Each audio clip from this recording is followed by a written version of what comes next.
Cyrus, the Unsinkable Sea Serpent.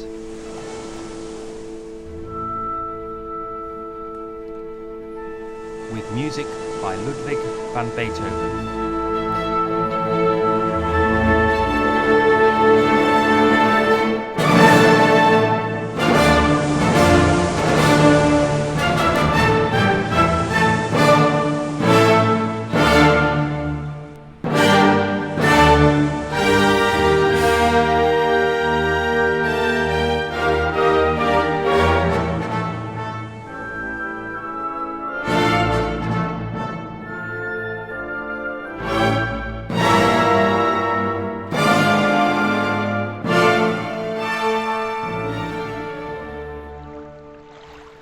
Once upon a time, there was a giant sea serpent named Cyrus. Even though he was a horrible-looking monster, he wasn't the least bit fierce. All he ever did was wander about in the sea with no idea of where he was going. "I'm tired of wandering," said Cyrus one day. "I wish there was something more exciting to do. I'd like to have some fun for a change."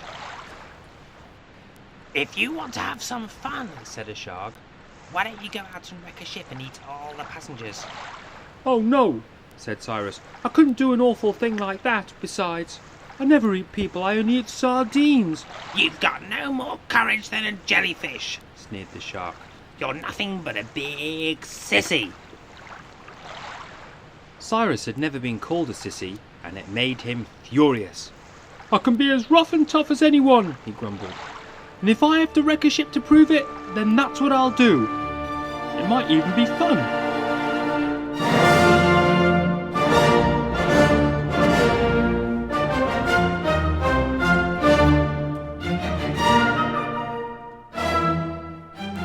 The serpent raised his head high out of the water to search for a ship, but as far as he could see, there wasn't a sail.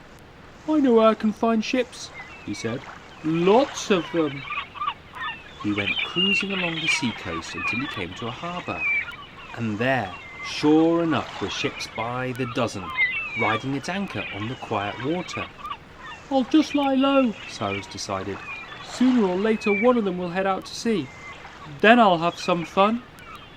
After a quick look round, to make sure no one had seen him, the serpent slipped under a pier to hide in the pilings.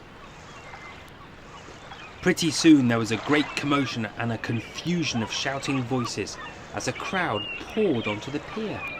A ship was about to set sail, and Cyrus perked up. From all the hubbub, he learned that the ship was called the Primrose, and she was bound for a new land far across the sea. The passengers were all poor people who were going there to seek their fortunes.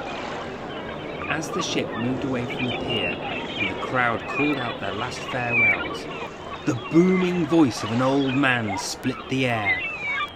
"You're in for trouble! You'll never make it! You'll run into the doldrums and be stranded forever, or a storm will take you under. And if a storm doesn't get you, the pirates will! You'll never make it, I say!"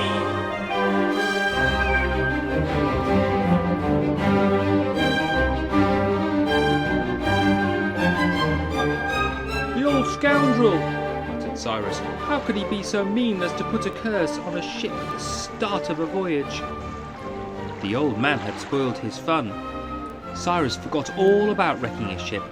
Now he was worried about the Primrose and all her passengers. "I'll never know what happens to them," he said. "Not unless I follow. It's a long trip, but then I have nothing better to do." Without making a ripple, he ducked under the water to go gliding from the harbour on out to sea, and about half a mile behind the Primrose, he came to the surface.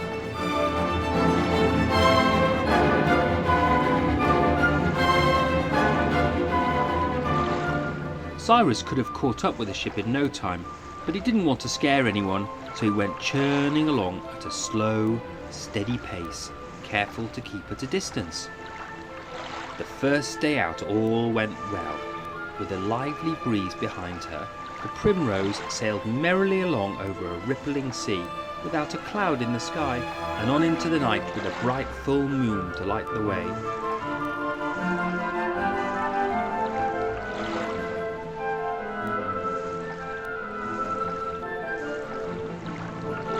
So far so good, said Cyrus.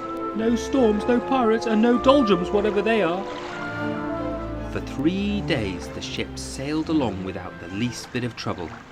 Then on the 4th day, just before sunset, a great stillness settled over the sea. There wasn't a breath of breeze. The sails of the Primrose fell limp, and all at once she came to a stop. "Well, I'll be hornswoggled," growled the captain. "We've run into the doldrums. We've hit a dead calm."